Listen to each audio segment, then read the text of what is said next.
Shalom adik-adik, selamat pagi, bertemu lagi dengan kami pengurus dan pelayan Teruna. Adik-adik, sebelum kita memasuki dalam ibadah, alangkah baiknya kita menyanyikan dulu Mars Teruna. Adik-adik diundang berdiri.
Adik-adik dipersilakan duduk kembali untuk mengambil saat teduh.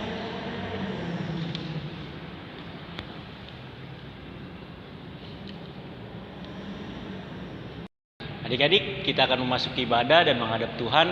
Adik-adik diundang berdiri untuk menyanyikan dari Gita Bakti 16, Kau Yang Layak, bait 1 dan 2.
Adik-adik, mari kita satu dalam doa.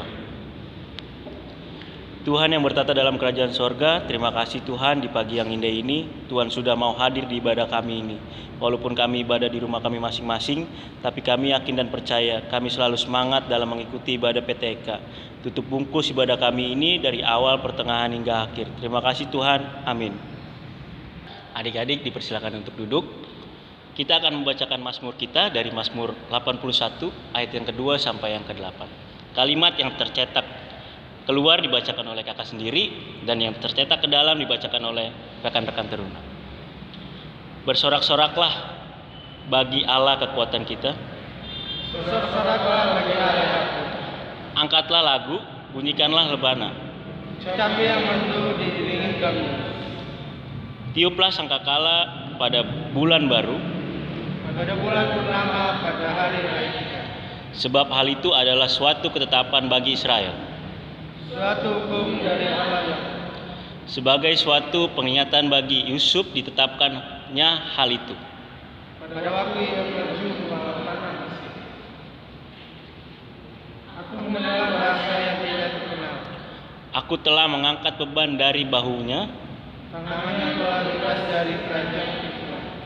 Dalam kesesakan engkau berseru, maka aku meluputkan engkau. Aku menjawab engkau dalam persembunyian itu.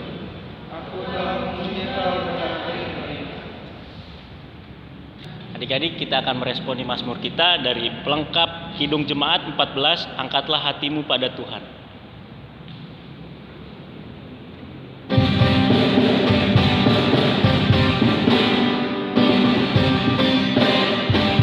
Angkatlah hatimu pada Tuhan, bunyikan kecapi dan menari. Jangan lupa bawa persembahan. Mari kawan, ajak teman bersama menyembah.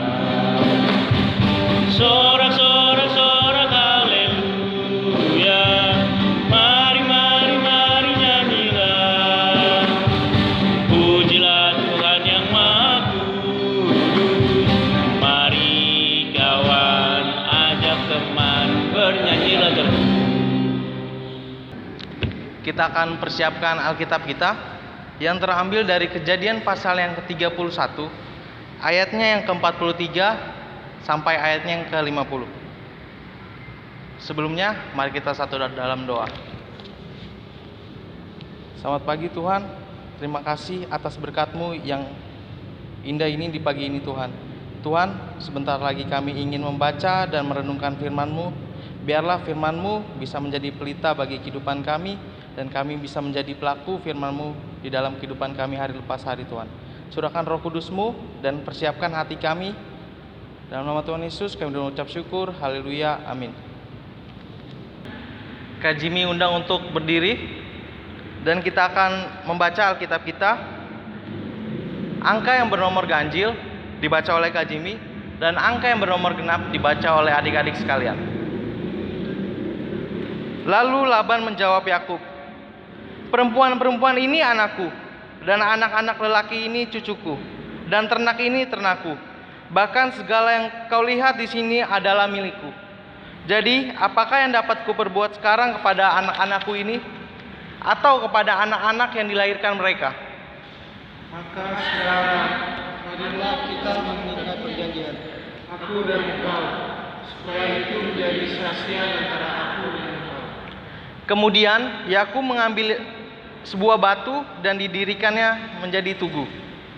Selanjutnya berkatalah Yakub kepada sanak saudaranya, kumpulkanlah batu. Maka mereka mengambil batu dan membuat timbun. Lalu mengambillah mereka di sana di dekat timbunan. Laban menamai timbunan batu itu Yegar Sahaduta, tetapi Yakub menamainya Galet. Lalu kata Laban, timbunan batu inilah pada hari ini menjadi saksian antara aku dan engkau. Itulah sebabnya timbunan itu dinamainya Galet. Dan juga Mispa. Sebab katanya, Tuhan kiranya berjaga-jaga antara aku dan engkau apabila kita berjauhan. Jika engkau melahirkan anak-anakku, dan jika engkau mengambil istri lain di samping anak-anakku itu, ingatlah, walaupun tidak ada orang dekat kita, Allah juga yang menjadi saksi antara aku dan engkau. Demikianlah pembacaan Alkitab pada pagi hari ini. Berbahagialah orang yang membaca dan merenungkan firman Tuhan hari lepas hari. Haleluya. Haleluya. Haleluya. Haleluya.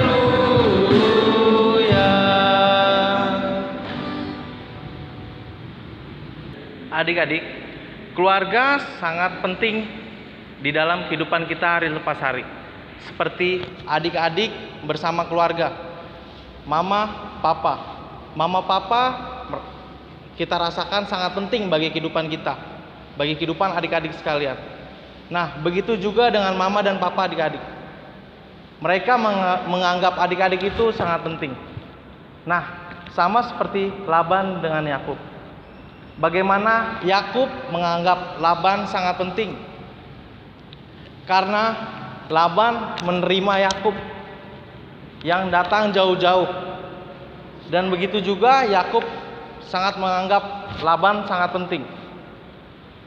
Nah, Laban menerima Yakub dengan lapang dada, menerima Yakub dengan welcome. Dan Laban menerima Yakub karena ya Yakub sendirian. Yakub tidak punya apa-apa. Hanya Laban, keluarga di tempat di Haran itu.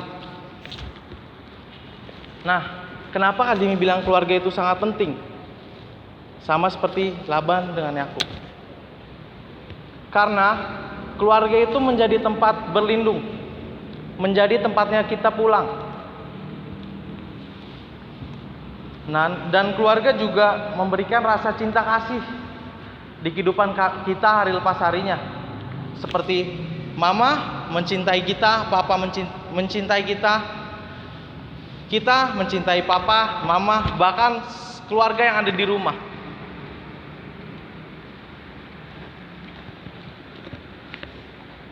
Dan keluarga sangat penting karena maupun kita mempunyai banyak teman, maupun kita mempunyai banyak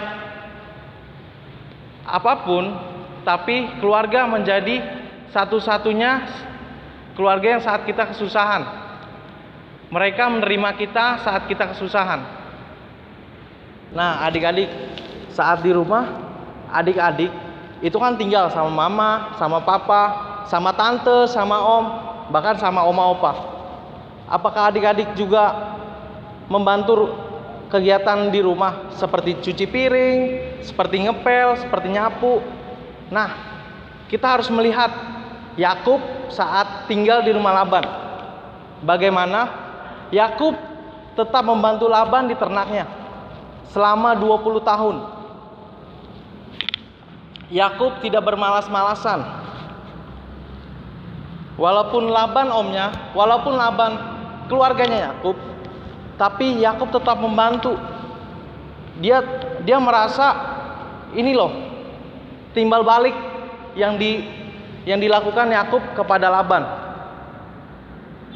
Nah, Laban juga menerima Yakub untuk menjadi pekerjanya. Nah, di sini bagaimana kita yang melakukan kegiatan di rumah hari lepas harinya? Adik-adik jangan malas-malasan. Adik-adik tetap membantu orang tua. Orang tua kerja, papa kerja, mama kerja. Nah, kalian harus membantu orang tua kalian di dalam pekerjaan rumah. Jangan setelah kalian setelah kalian main berantakan, kalian tidak membersihkannya. Misalkan tempat tidur kalian dibersihin oleh orang tua kalian. Jangan, tapi kalian membantu orang tua kalian dalam meringankan keadaan di dalam keluarga, di dalam pekerjaan rumah. Adik-adik, apakah kalian pernah merasakan kekecewaan di dalam rumah, di dalam kehidupan kalian, di dalam lingkungan kalian? Nah, di sini sama seperti Yakub. Mengapa Yakub kecewa?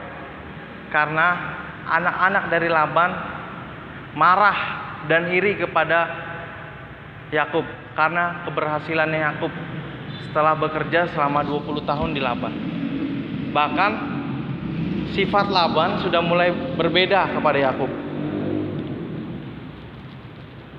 Dan Tuhan berfirman kepada Yakub, "Pulanglah ke negeri nenek moyangmu dan kepada kaummu, dan aku akan menyertai engkau." Akhirnya Yakub mengambil keputusan yang telah difirmankan Tuhan kepada dia. Ia mengambil keputusan untuk pergi dari Laban secara diam-diam dengan membawa istri serta anak-anaknya, hewan-hewan ternak, dan bersama pembantu-pembantunya. Nah, yang harus kita ambil dari sifat Yakub itu adalah Yakub berani mengambil keputusan di dalam keadaan apapun. Walaupun ia menjadi sangat kaya bersama Laban, tapi ia rela untuk meninggalkan Laban. Karena Yakub sudah merasa kecewa karena menganggapnya Laban sudah berbeda. Laban sudah tidak menganggap Yakub sebagai keponakan. Karena Laban sudah menganggap Yakub sebagai pekerja. Nah, ini harus kita ambil. Namanya mengambil keputusan di dalam keadaan apapun, di dalam keadaan sesulit apapun, bahkan mengorbankan sesuatu. Nah, itu yang harus kita ambil dari Yakub. Adik-adik, pernah nggak kalian kalau telat pulang sekolah, kalian dicariin? Kalau kalian main tanpa bilang ke orang tua kalian, kalian dicariin. Nah, sama seperti Yakub. Yakub yang pergi diam-diam bersama anak, istri, hewan-hewan, bahkan bersama pembantu-pembantunya. Nah, setelah 3 hari Yakub pergi, Laban mengetahui bahwa Yakub sudah meninggalkan dia. Di situ Laban mulai marah. Karena apa? Yang pertama, Laban marah karena Yakub pergi secara diam-diam. Dan yang kedua, Laban merasa Yakub itu adalah kunci kesuksesan bagi Laban, yang memperkayakan Laban. Karena Yakub bekerja selama 20 tahun, Laban meningkatkan ekonominya, meningkatkan ternak-ternaknya, membuat Laban kaya. Nah, di situ yang membuat Laban merasa marah kepada Yakub. Di sini kita harus lihat namanya keegoisan dari seorang Laban. Bagaimana ia memanfaatkan Yakub dalam kesuksesannya dia. Terus Laban akhirnya bertemu dengan Yakub. Setelah 7 hari Laban mencari Yakub. Ia bertemu di gunung Gilead. Kita balik lagi ke dalam keegoisan Laban. Keegoisan Laban dalam mempekerjakan Yakub, dalam tidak menghargai Yakub juga. Nah, adik-adik, kita sebagai anak-anak Tuhan, anak-anak teruna, kita harusnya selalu menghargai sesuatu yang mensukseskan kita, yang membantu kita, yang menolong kita. Contohnya dari orang tua yang membantu kita, kakak, adik yang membantu kita. Kita harus menghargai mereka. Kita harus berterima kasih kepada mereka. Bukan malah kita seenaknya, bukan malah kita meminta kepada orang tua. Misalkan kita setiap hari minta orang tua kasih, kita malah jadi seenaknya. Kita malah menjadi arogan terhadap orang-orang tua kita. Seharusnya kita tetap bersyukur, kita berterima kasih ke orang tua kita, karena apa yang kita dapatkan itu dari orang tua kita.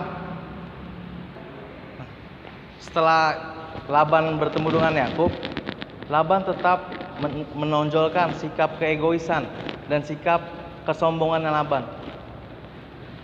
Saat bertemu dengan Yakub, ia berkata, "Perempuan-perempuan ini anakku, dan anak-anak lelaki ini cucuku, dan ternak ini ternakku.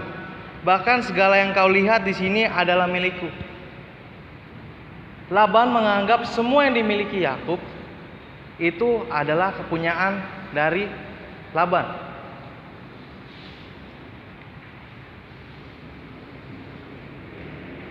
Laban tetap menonjolkan sifat kemarahannya, tapi Yakub dengan rendah hati hanya berkata kepada Laban, 20 tahun aku bekerja kepadamu, 14 tahun aku berhasil mendapatkan anak-anakmu, 6 tahun aku mendapatkan ternak-ternakmu, bahkan 10 kali gaji atau upahku engkau ganti, engkau ubah-ubah. Tapi aku tidak pernah namanya untuk mengeluh kepada engkau Laban, kata Yakub. Bahkan hewan-hewan ternak yang mati aku gantikan tanpa pengetahuan Laban. Nah, di sini bagaimana Yakub mengambil sikap kepada Laban yang sedang marah-marah. Ia berlapang dada, ia baik, ia menerima semua caci maki dari Laban, menerima amarah dari Laban. Sama seperti kita, saat kita mungkin dimarahi oleh orang tua kita harus menerimanya dengan lapang dada. Malah kita harus melihat ini baik atau enggak.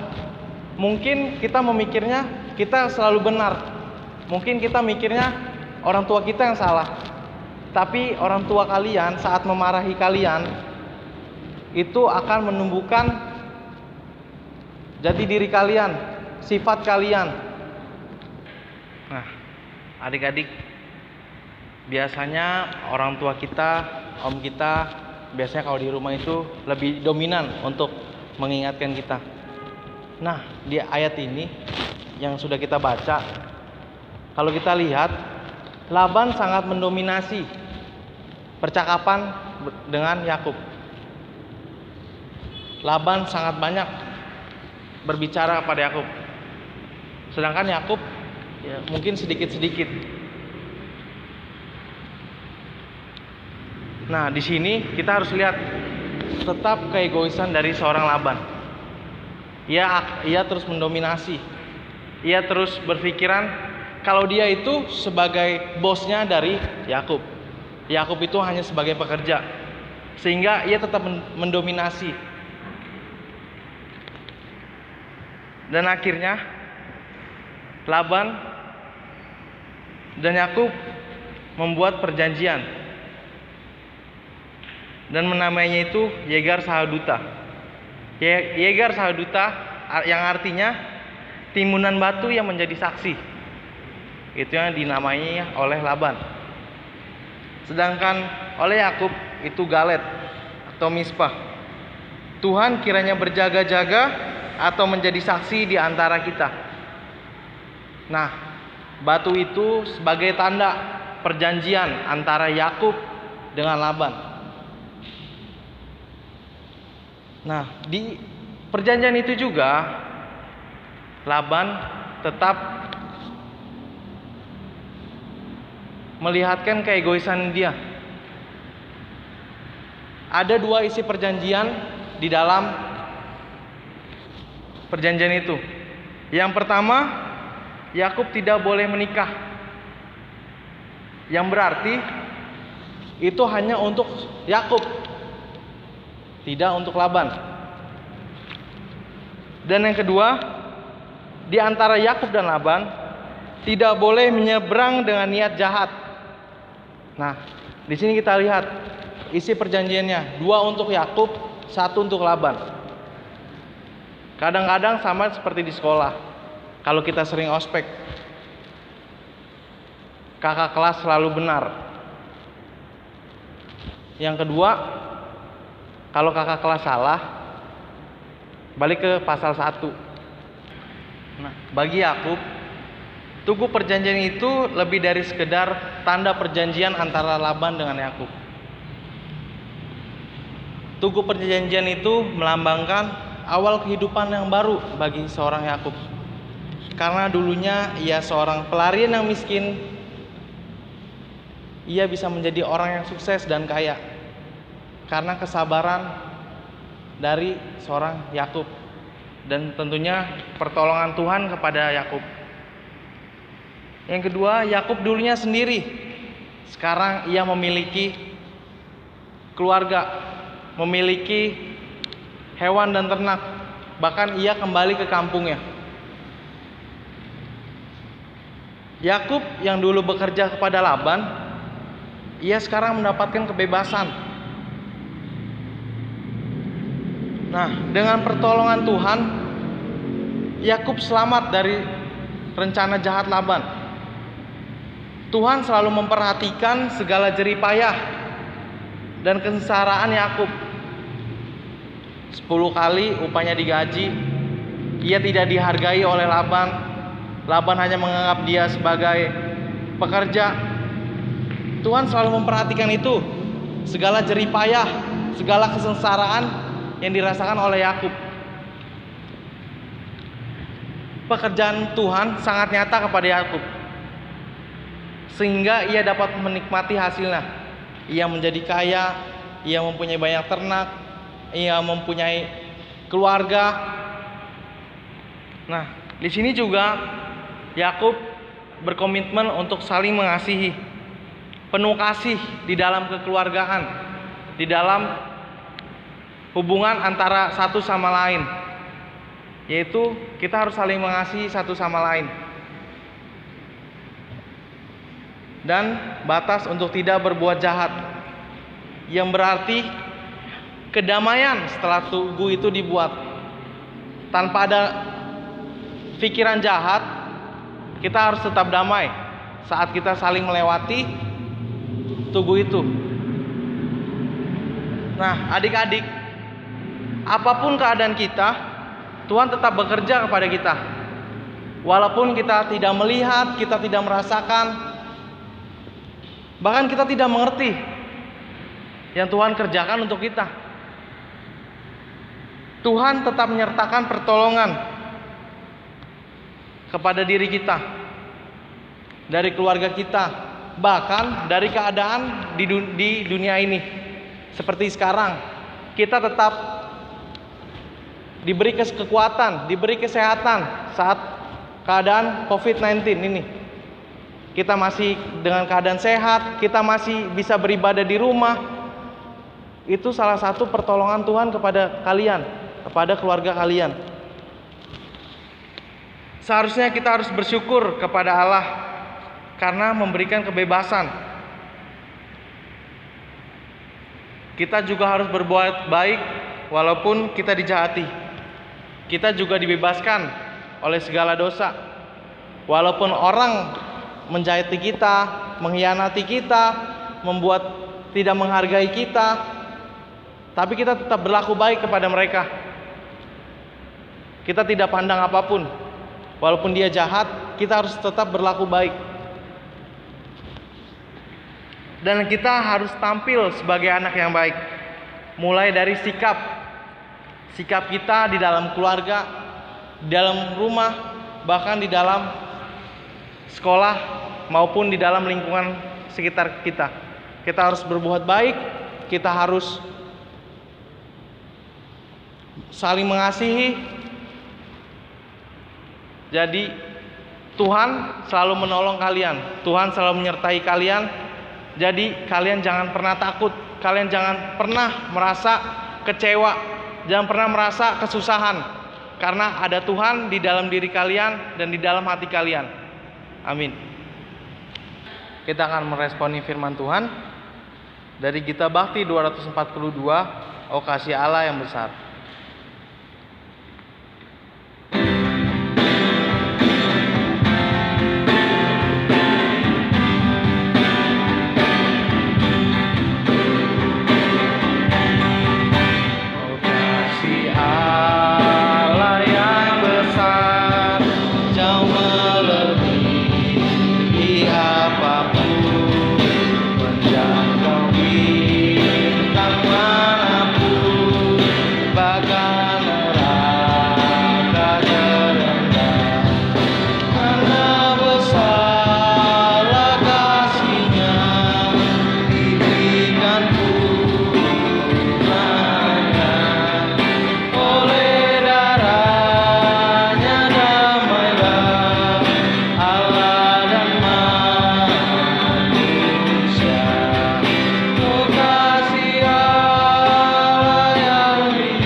Mari kita satu dalam doa.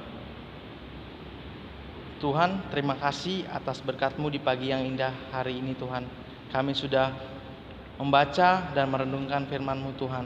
Biarlah Tuhan, setiap kami bisa menjadi pelaku firman-Mu di dalam kehidupan kami hari lepas harinya Tuhan Yesus. Supaya kami bisa belajar dari seorang Yakub yang selalu percaya bahwa Engkau tetap bekerja di dalam situasi apapun, dan Engkau selalu menolong kami di dalam situasi apapun juga ya Tuhan. Biarlah Tuhan, kami pada saat ini akan berlaku baik kepada setiap orang di lingkungan kami Tuhan. Selalu berlaku damai di dalam kehidupan kami hari lepas harinya Tuhan Yesus. Biarlah Tuhan selalu curahkan Roh-Mu kepada kami Tuhan. Biarlah kami selalu melakukan firman-Mu di kehidupan kami hari lepas harinya Tuhan Yesus. Dan Tuhan, berkati kami di dalam sekolah kami, di dalam pekerjaan kami ya Tuhan Yesus. Walaupun kami serta adik-adik layan kami sekolah melalui online Tuhan Yesus, tapi selalu sertai mereka, selalu berikan mereka kerajinan Tuhan. Biarlah mereka terus mendapatkan hasil yang terbaik di dalam sekolahnya mereka Tuhan Yesus. Tuhan, berkati juga selalu kesehatan kami di dalam kegiatan hari lepas harinya Tuhan Yesus. Tuhan selalu jaga dan lindungi kami dalam keadaan apapun Tuhan. Tuhan selalu sertai kami di dalam masa COVID ini Tuhan Yesus. Tuhan selalu kuatkan tubuh serta imun kami Tuhan Yesus. Biarlah Tuhan, pada masa COVID ini kami bisa menjadi berkat bagi kehidupan orang lain Tuhan Yesus. Biarlah Tuhan selalu sertai bangsa dan negara kami untuk menjalankan masa new normal ini Tuhan Yesus. Biarlah Tuhan selalu jaga dan lindungi seluruh bangsa ini Tuhan Yesus. Khususnya terlebih di bangsa Indonesia ini Tuhan Yesus. Walaupun setiap hari bertambah Tuhan tolong selalu jaga dan lindungi mereka, selalu kuatkan mereka Tuhan, selalu sembuhkan mereka yang saat ini positif untuk corona ini Tuhan Yesus. Biarlah Tuhan jamah mereka semua, Tuhan jamah kita semua Tuhan, untuk bisa melawan COVID-19 ini Tuhan Yesus. Dan berkati juga pemerintahan di negara kami Tuhan Yesus. Berkati kepala negara kami Tuhan, itu Bapak Jokowi Tuhan, yang selalu beserta untuk negara kami Tuhan Yesus. Beri kebijaksanaan, beri kekuatan bagi presiden kami ini Tuhan Yesus. Berkati juga setiap menteri-menteri, setiap lurah, setiap apapun di dalam pemerintahan ini Tuhan Yesus. Berkati juga mereka dalam mengayomi setiap masyarakat Tuhan. Karena di masyarakat ini kita harus tetap berdamai, kita harus tetap bersyukur atas apapun yang sudah kita lewati ini Tuhan Yesus. Berkati juga perekonomian di negara kami ini Tuhan Yesus. Biarlah Tuhan selalu berkati perekonomian bagi bangsa ini Tuhan Yesus. Tuhan, banyak orang-orang di negara kami yang saat ini sudah tidak bekerja Tuhan. Berkati mereka Tuhan, sertai mereka, kuatkan mereka, serta Tuhan berikan mereka kekuatan, berikan mereka kesempatan untuk nantinya akan bekerja lagi Tuhan Yesus. Tuhan selalu sertai mereka. Berkati juga perusahaan-perusahaan di bangsa ini yang saat ini sedang turun Tuhan Yesus. Tuhan selalu sertai, selalu lindungi perusahaan-perusahaan itu Tuhan Yesus. Tuhan, kami juga mau berdoa untuk gereja kami Tuhan, yaitu gereja GPB Getsemani. Tuhan, melalui gereja ini Tuhan, kami bisa terus menyalurkan berkat bagi setiap jemaat di gereja kami ini Tuhan Yesus. Berkati juga Bapak Pendeta serta keluarganya Tuhan Yesus. Berkati selalu kesehatan Bapak Pendeta, selalu jaga di dalam hari lepas harinya Tuhan Yesus. Dan berkati juga setiap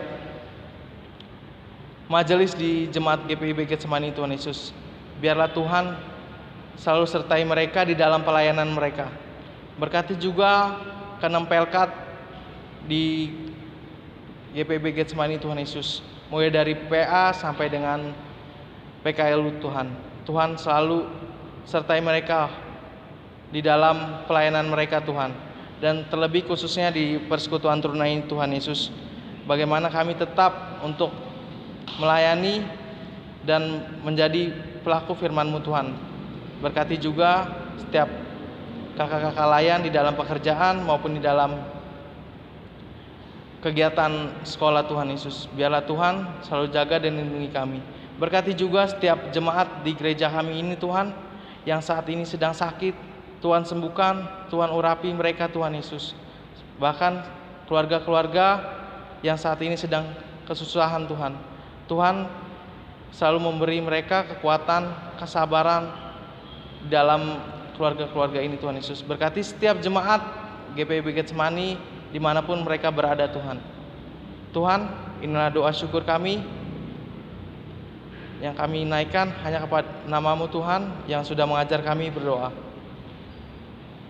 Bapa kami yang di surga, dikuduskan nama-Mu, datanglah kerajaan-Mu, jadilah kehendak-Mu di bumi seperti di surga. Berikanlah pada hari ini makan kami secukupnya, dan ampunilah kami akan kesalahan kami, seperti kami juga mengampuni orang yang bersalah pada kami. Dan janganlah mau kami mencobaan, tapi lepaskanlah kami daripada yang jahat.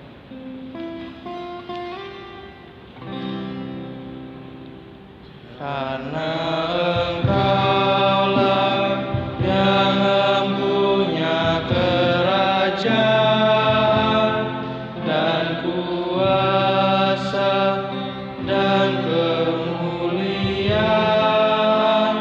sampai selama-lamanya.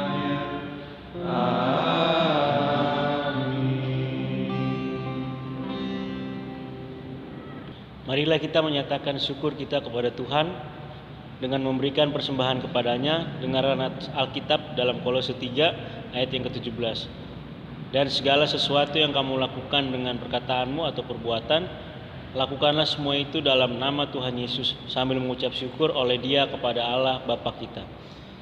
Kita akan menyanyikan lagu persembahan Kita Bakti 89, Dunia Ini Untuk Kemuliaan Tuhan, bait yang 1 dan ketiga.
Adik-adik diundang untuk berdiri, kita akan berdoa.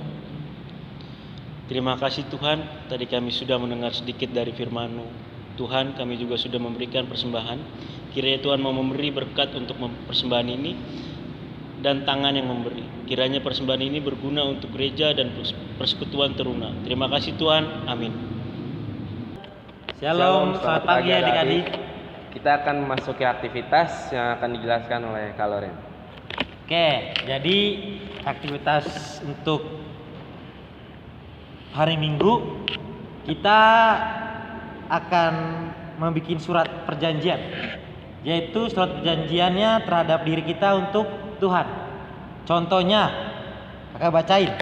Tuhan, aku sering membantah orang tua, malas mengerjakan PR, malas mengerjakan pekerjaan rumah, contohnya menyapu, mengepel, cuci piring, dan juga kurang bersyukur atas berkat yang melimpah.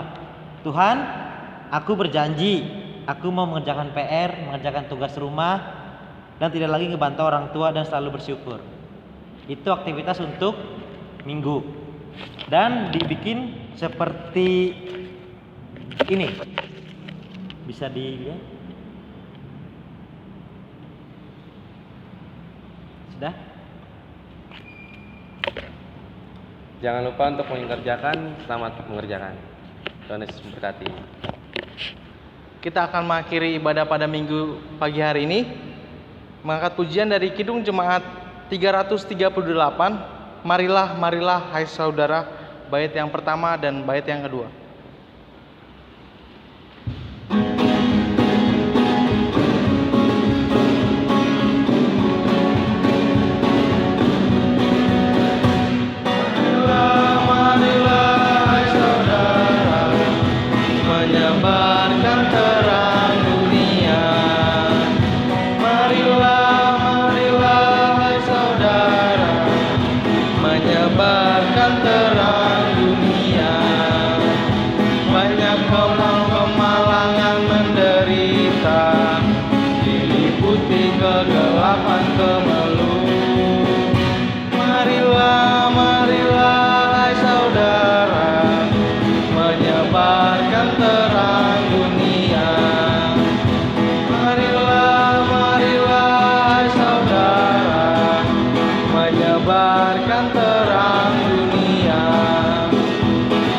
Juga yang digoda kemewahan, tapi tidak mengenal bahagia.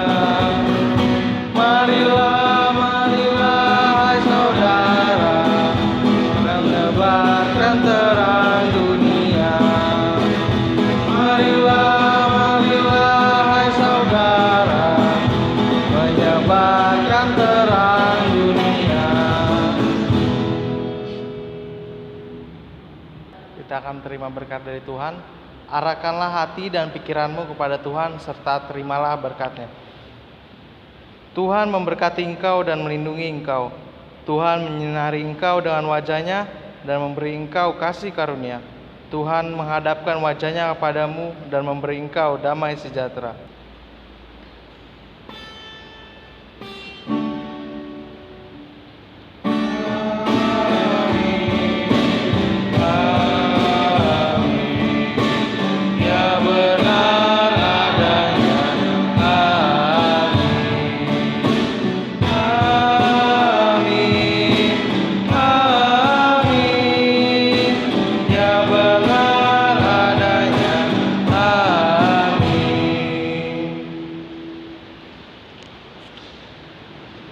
Ibadah telah selesai, dipersilakan untuk saat teduh terlebih dahulu.